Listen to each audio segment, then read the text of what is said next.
Let's go ahead. Hello, this is Todd. Welcome to Todd's Pod. This is our fifth episode. And today we have a motivational speaker and performance coach, Michelle Raza, joining us as a Nar-Anon member today to share insights, personal growth, resilience, and overcoming challenges. Hello, everyone. Hello, Todd. How are you? I'm doing well. How are you? Okay. So tell me, I have to know before we get started about the whole families thing, okay? Okay. What led you into the motivational speaker and coaching area? What brought that about? Well, it was 2017. I was overweight, jaded, burned out. I had a promotion coming, and even with that, I just felt like my life was completely out of balance. So honestly, I started by learning myself. I started on the coaching path because my life was completely out of balance. So I began by discovering Dr. Lindsay Gibson, who taught me about emotionally immature parents, Dr. John Gottman, who told me about relationships, Dr. Judd Brewer, who talked about unwinding anxiety. Learned a lot of things, but eventually what really helped me, and I feel like really pushed me over the edge in coaching, was finding Nar-Anon. I walked into my first Nar-Anon meeting and learned about boundaries and consequences, and I thought I knew what they were, right? Because I was coaching it, but I didn't. And so finding Nar-Anon, I feel like, was really the thing that helped me so much, and has really been a life changer for me to find my own balance and to help me teach other people balance in their life. Okay, so that's what, 7 years? Yeah, going on my 8th year now. Yeah. So what keeps you going? Tell us what we can do to be motivated to do something. To be at 7 motivated, years right? old, Yeah. So what do you do there?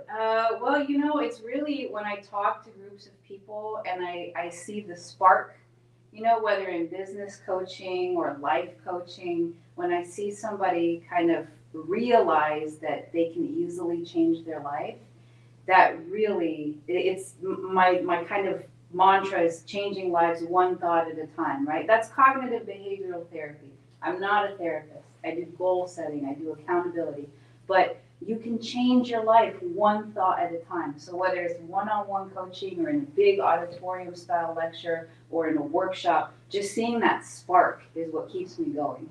Okay. So I also know that you give back to other nonprofits, okay? And you told me that you'll be speaking on a panel for the San Antonio Area Foundation soon. What's that all about? In April, yeah, it's for it's a nonprofit geared towards CEOs, nonprofit CEOs. So it's a nonprofit helping another nonprofit, much like what you do, right? And it really is just an opportunity to teach them. It's more business oriented, so to teach them the soft skills that they need to really lead their teams. It'll be a panel of a few different coaching professionals, leadership professionals, business professionals, and we'll really be helping those nonprofit CEOs try and get some skills to make their businesses more successful. Okay, you gonna give me a ticket? I'll try. I'll talk to her. I'll see if I can get you a ticket. Well, that's fantastic. So, we're going to be speaking about families and the effect of families and addiction and everything. But I do want to touch back on this whole motivational and coaching thing that, in my life, part of my story, everybody knows I'm in recovery, but I listen to a lot of speakers and motivational speakers and things like that because they have great insight. And then many other people I've listened to, but you're right. It's one thing at a time. I attend a group called Random Acts of Kindness. It's a once a month group, and it's some ladies who get together and with some other people, and we talk about these random acts of kindness. And so I've been doing that for a while, and I find myself, one thing that I have started doing, I do often, is I'll smile, and I'll walk through the grocery store telling everybody, have a great day. Yeah. And they just look at me like I'm crazy. Right. I don't know if I do it because I want to spread the joy, if I just want to see their reactions. But anyway, but I do find that we can change the world one person at a time, and we can change our own thoughts one thought at a time. So you were correct when you said that. It just kind of twinged something in me when I heard you say that. I'm like, I know about that. Absolutely. So tell us about your family experiences. What brought you to Nar-Anon? Well, so you saw my family here. I've actually reconciled with my daughter's dad. But in 2018, when I was starting my own journey, as I mentioned, I was burned out, overweight, my marriage was on the rocks. We ended up getting divorced, and I met someone. And so he's my, I guess you call him my qualifier, my addicted loved one. And we fell deep into a relationship, and it was textbook for domestic abuse. I mean, it was just bliss for the first year. I didn't know he was an addict, and exactly about a year in, he pushed me, physically pushed me, and so that started the spiral of domestic abuse. About 3 years in was the first time I ever saw cocaine. I had never seen cocaine in my life. I was blessed to grow up in a family environment where, yes, I had a lot of addiction, but the addiction was alcohol. I had never seen anything worse than that. And I had seen the side effects of him being on cocaine, but I didn't know that's what it was, because I just, you don't know what you don't know, right? And so for him, it just, we would fight, we would have these horrible fights. And on New Year's Eve, I forgot what year it was now. It was the beginning of 2023, so December 31st, 2022. We went up to the Tower of the Americas, and we wanted to celebrate. And it was me and my daughter and my addicted loved one, and he was withdrawing. And the entire night, so he and I'm a very good codependent. So in Narcotics Anonymous, they say, hello, I'm so-and-so, and I'm an addict, right? In Nar-Anon, we should say, it's not in our script or anything, but we should say, hello, I'm Michelle, and I'm a codependent. Right. I'm a very good codependent. So in recovery, I'm working on it. But my addicted loved one gave me his wallet because he didn't want to use, and he was trying not to use, and he said, keep my wallet, keep my money, like I'm not going to use. But he was withdrawing, and so the entire night, he was like, let's go to my friend's house. I was like, no, we're not going to your friend's house. Let's go to the store, let's get a drink, let's do this. He really needed something. And so we're up in the tower, which there's only one way up, right, the elevator. And he keeps sneaking off to the bar, and he had so many drinks, but they were coffee flavored. So he kept coming down and ordering coffee because he was sober. So he would just have more and more coffees to try and cover the coffee alcohol. So I don't know how many drinks he had because they were shots, and that creeps up on you. And by the end of the night, he ended up, in that closed environment, lifting someone's purse, getting caught. He was like, hey, I'm in trouble. And I was just like, what? Like, what did you do? And he tried to run down the stairs of the tower. He did run down the stairs of the Tower of the Americas on New Year's Eve.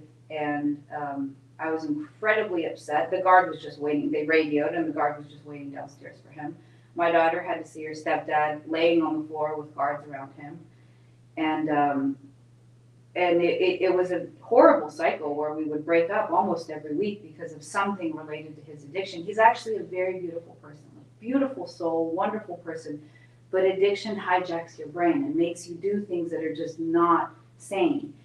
And so we broke up, and the police called me and said, hey, because they were going to arrest him for public intoxication, and they said, you can either pick him up or he's going to jail.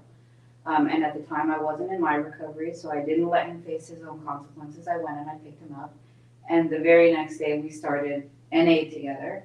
And then I started Nar-Anon. I eventually found my way to Nar-Anon. I started going to NA with him because I'm a very good codependent, and I needed to be there to hold his hand. And then I eventually found my own recovery. So that's how I found my way in. And our relationship didn't last, but I've stayed with Nar-Anon because my recovery is for me. Right. Well, the thing is that I think that same with addicts, alcoholics, everybody that's involved in any sort of recovery, just because you're out of the ocean doesn't mean you got to go back in there. It doesn't mean you can't go back in there and save some other folks that are still in that ocean. That's kind of the gift of recovery, right? We have to give it away. Well, that's the 12th step, right? Yes, exactly. And so I grew up in a family that my father was an alcoholic.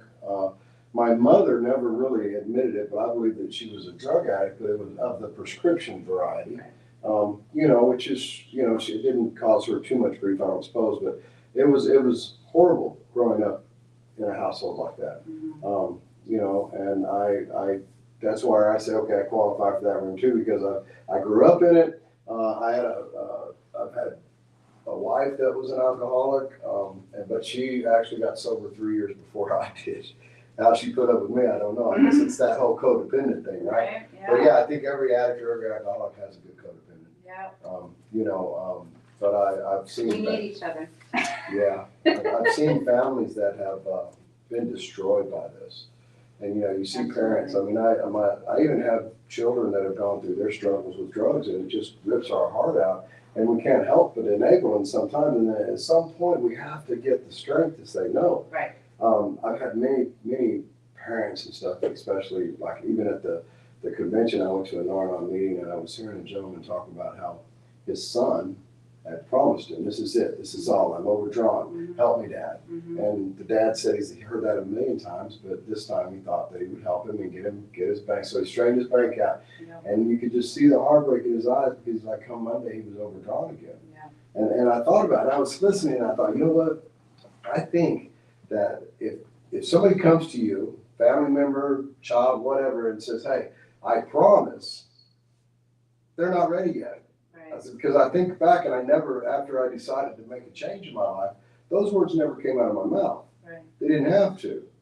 And so I tell people to kind of use that as a milestone. If they walk up with that, I love you, I'm sorry, I'll never do this again, then they're probably not ready yet. Yeah. If they walk up and they look like they're a little better and they don't say a whole lot about it, that might be something. Yeah. You know?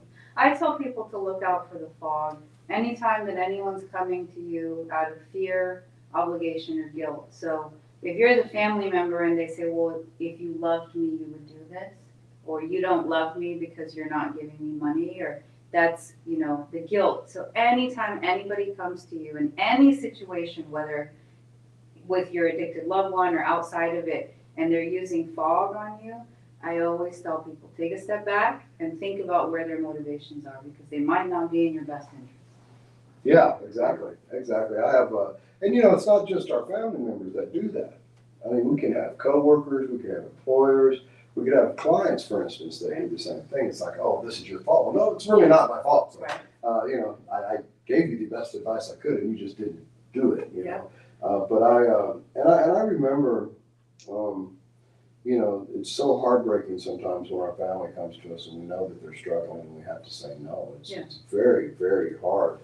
I don't think that people that haven't experienced it totally understand That's right. what that feels like, because just like people on the outside looking at addicts, alcoholics, and they don't understand what it's like for them, behind them is a whole slew of people that are in just as much, maybe not as much physical or you know, maybe not mentally destroyed, but they are mentally destroyed. They are. Yeah. You know, they are, and you know, that's trauma. Yeah. And the human body can only take so much of that. And I've seen so much. Yeah, I mean, you walk into Nar-Anon. The reason why you walk into Nar-Anon is because your life has become unmanageable due to the actions of somebody else. So just like the addict who chooses recovery, because many people who are in NA are there because they were mandated to be there, in which case is not going to stick. But for the addict that chooses recovery, it's because their life has become so unmanageable due to their use of whatever substance that they've decided that something has to change. It's the same thing that happened to me. I felt like I love this man. I don't want to leave him. I tried to leave him. I couldn't leave him. And I felt like my life was becoming more and more and more unmanageable. And it was hitting my finances. I mean, he, like in one of our encounters, he broke my car windows, which I had to put in an insurance claim. I tried to prosecute him, but I didn't have video footage, so there was nothing I could really do. You know, the police are always inundated, and it was a he said, she said, and you know, his lawyer told him not to worry about it. I got into multiple car accidents. I had a super safe driving record until I was involved with this person. And I started getting into accidents because we would be constantly fighting. So my level of anxiety and stress was so high that it started affecting my life negatively, hit my bottom dollar in the sense that all of a sudden my insurance was like, we're kicking you off. because of me being so wound up in this other person's life. He was destroying his life with drugs, but it was also destroying my life being attached to him. And there's a difference between love and attachment, because I still love him. I will always love him. If you ever loved someone, if you actually love someone, you will always love that person. So I still love him, but I realize that I have to love him from afar and detach, which is one of our principles, and let him face his own consequences. And, you know, and I hold him close in my heart, but at the same time, it was destroying my life. That's why I walked into the rooms of Narnon. And, you know, I walked in, I wasn't taking care of myself. Like, you see the transformation of the people who walk in. They walk in on day one. Some people can't even talk. You just pass them the Kleenex and they cry. Other people, you know, they're going to talk because they've had this pent up thing, and they talk we leave the last 15 minutes of the meeting for the newcomers. They need to get it off their chest. You also hand them the box of Kleenexes. They usually look pretty disheveled. I was there. One of our members, he likes to recount the story of when he started, and he walked into the Narnon room and they said, "NA's over there." Because he looked like he was, you know, an addict in recovery, like a fresh addict in recovery. He didn't look good, but it's because you stopped taking care of yourself. You're so wrapped up in this other person's life and trying to fix them. And then people walk in and they just want the manual, because we're all A-type people, right? So we're like, give me the manual so that I can fix my addicted loved one. And it's like, this program's for you. You're not going to fix somebody else. They have to fix themselves, and you have to fix you. And for the first few weeks, I mean, some people come and they hear that. One of our members heard that, and he didn't come back for a year because he's like, I just want the manual to fix my kid. There's nothing wrong with me. I'm not a drug addict. It's like, yes, there is something wrong with you, because you're letting this person's life ruin your own. Yeah. So, we'll dig a little deeper, just real quick. A question comes to mind, and probably some of my own personal experiences why this question probably comes to mind. But at the time that you were going through all this, did you find that work was a freedom and going home was a prison? We never lived together. Okay.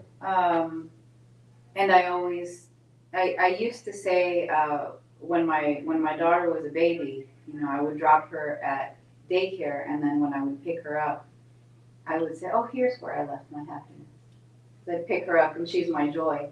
And I will say, Today? No, on a week from Sunday. I will say that there were times when I would just have to cut them off. And I will say that I have dealt with situations like this in the past. It wasn't addiction, it was another situation. It was a caregiving situation, which actually also sometimes causes codependency. Yes. And in that, I would escape with my work, you know, promotion after promotion after promotion, but it was because I just didn't want to be in that home situation. Okay. Yeah. Yeah. So yeah, that's kind of, you know, that's the thing about addicts, alcoholics, people in Narnon, Weight Watchers Anonymous, whatever anonymous it might be. There's always, I mean, I've never met a situation that I couldn't find a codependent in there, probably, you know, and most likely I think that not only did I have a codependent, but I was codependent. Right. You know, and that's part of getting better. You know, we get in our addiction. I run into people all the time like, "Oh, well, you know, I never had that." And I'm thinking to myself, okay, well, it'll come around, you know, you'll figure it out. Because sobriety is one thing, but freedom and serenity and all those things that come with it is a completely different thing. You know, I'm a God guy, huge God guy. Yeah. And it wasn't until I learned to trust and let go. Yeah. And let my will go away. Yeah. And someone else's will, God's will, come into my life, that I really started noticing changes. You know, and it just, sometimes I don't understand people because they will continue. I've had people that I've watched their family members dig them out of everything, and then I'm like, it kind of confuses me at times, but then I realized, wait a minute, Todd, when you were still addicted and still an alcoholic, I went to Padam. figure out how to get my kids off drugs. Yeah, And here I am, just full blown myself, but I needed to get my kids off drugs. Right. And I couldn't figure it out. Yeah. So, because you love them, because you Yes. love them and you want to help them and you want to help them find their recovery. And the hardest thing that you learn in Nar-Anon is that you can't. right, exactly. And that's the serenity that comes, one of our members says that of, well, my ALO is still where they are, but I am okay. And in some ways that's very depressing, right? Because you walk in and you're like, give me the manual, I want to fix my loved one, this and this, but it's like your recovery is when you realize that your happiness does not depend on the other person being clean. Exactly. And it's very hard, but it also trickles to all other parts of your life. Yes, definitely. No, I have a huge family. I actually have 2 great grandkids now. Oh, So, wow. I'm very blessed to be young and have these blessings, right? But I never, when I got sober, came out of treatment, I still had kids that were still addicted, and I never told them to stop. I never told them to change. What I had learned in my own recovery is in my own recovery, right? And so looking back, it's like now I can get, I don't know, I think it's 18 people now, if you added them all together, in my house for a meal. And no, there's no alcohol, there's no drugs in my house. Yeah. I think a few of them might smoke a little weed here and there, but, that's really not my battle. But I mean, it's amazing to see those transformations in families, because not only what we do today, or for instance, what you've done in your life is going to give strength to the next generation down.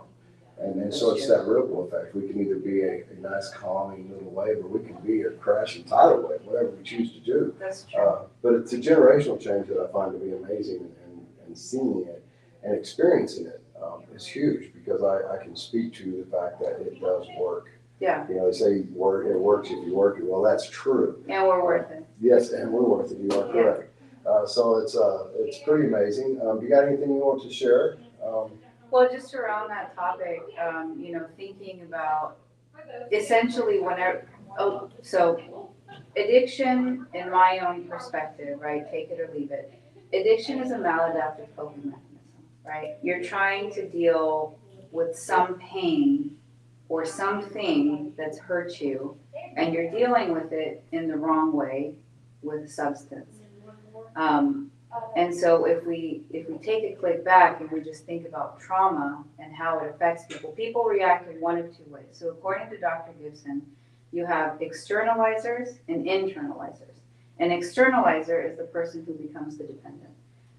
That's the person who is acting out, right? You're not talking it out, so you're acting it out. So you're potentially using drugs or substances or alcohol. The internalizer is the one who becomes the codependent. That's the one who, they feel it in their heart, just like the addicted loved one does. They feel it, and then your acting out is by trying to control everything, right? So it's 2 different maladaptive coping mechanisms with life. It's the externalizers who become dependents, the internalizers who become codependents. And in essence, what these programs teach us, because if you look at the 12 steps, they're really similar. And I've actually, so I know we were both at the conference. My friend, I call him my friend, he's my NA buddy. He came and he spoke and he told us about his journey. And before he came to the conference, we met up to ensure that we were on the same page about expectations and all that, because I'm a manager, right? So I'm going to even manage the situation. And it was, it was super nice. It was nice to talk to him, just to catch up about life. But I pulled out, and we were at Whataburger of all places, but I pulled out my Nar-Anon book and I gave it to him. Because he's like, well, what's this Nar-Anon thing? I was like, you need Nar-Anon because you're now in recovery and you're helping other addicts. So and one of our members likes to say, if everyone who needed Nar-Anon was in the room on a Friday night when we meet, we would be filling up the Alamo Dome, because you either know someone or you know someone who knows someone who is in addiction, right? Maybe an active addiction, maybe in recovery. So I pulled out my book and I gave it to him, and he looked at it. And of course, he's been in NA for the longest time, so he has his steps memorized. And he's like, these are the same. I'm like, yeah, they're the same. The only difference is step 1. Our step 1 is we, admitted to ourselves and to God, like our lives have become unmanageable due to another person's use. Whereas the addict's step 1 is that your own life has become unmanageable due to your own, but otherwise, they're the same steps, the AA steps, the Al-Anon steps, the NA steps, the Nar-Anon steps. They're just steps to help you become more humble in your life, to realize that your circle is your own, like you can only control, they have us stand in a little hula hoop and say, this, what you're inside of right now, this is what you control. Not anybody else, not anything else. And it really is, it's like a serenity and peace of mind when you realize that, because it's a weight lifted off your shoulders. Somebody else's recovery or non-recovery, it's kind of none of your business. Exactly. Everybody has their own walk. Yeah. You know, and it's funny because no two will ever be the same. I believe, I firmly believe that I don't care who you are, if you're a human being on this earth, there's something you can use those 12 steps on. It's true. Simple enough, because they work on just about anything you want to, something you want to get rid of or fix or help, or if you do those 12 steps, it's an experience that Yeah. I recommend everybody to have. You know, well, I thank you for coming. Yeah, absolutely. And I look forward to seeing you possibly at that, speaking at that nonprofit, what was that again? San Antonio Area Foundation. I'll check in with her. Absolutely, yes. And Nonprofit CEO, right? Yes, ma'am. And what about is there a title to your business, or do you work for somebody? No, I work How for would people- myself. How would people find you if they wanted to? You would want to Google Michelle Raza Motivation. My company name is Finding Yourself SATX. So it's a bit of a mouthful, but just search me up. I'm on TikTok. And what's your social media platform of choice? I'm on it. So, TikTok, LinkedIn, Instagram, Facebook, which apparently Facebook is for old people. Did you know that? No, I'm not old yet, so I have no idea. I don't know. Facebook, they tell me Facebook is for old people, but that's my platform of choice. All of the platforms, and I post twice a week, and I really moved more towards leadership development stuff. But if you check out my YouTube, I mean, I have over 200 videos, and most of them are focused around individual development, my own journey with codependency and emotionally immature parents. And it really is, I mean, I'm just sharing what I learned, honestly, and that's my passion. Cool. Well, Yeah. thank you very much for coming. I appreciate Thank you you being for, here. We'll yeah, have to thank do it you for again having me. sometime, okay? Absolutely. All right, thank you. Take care.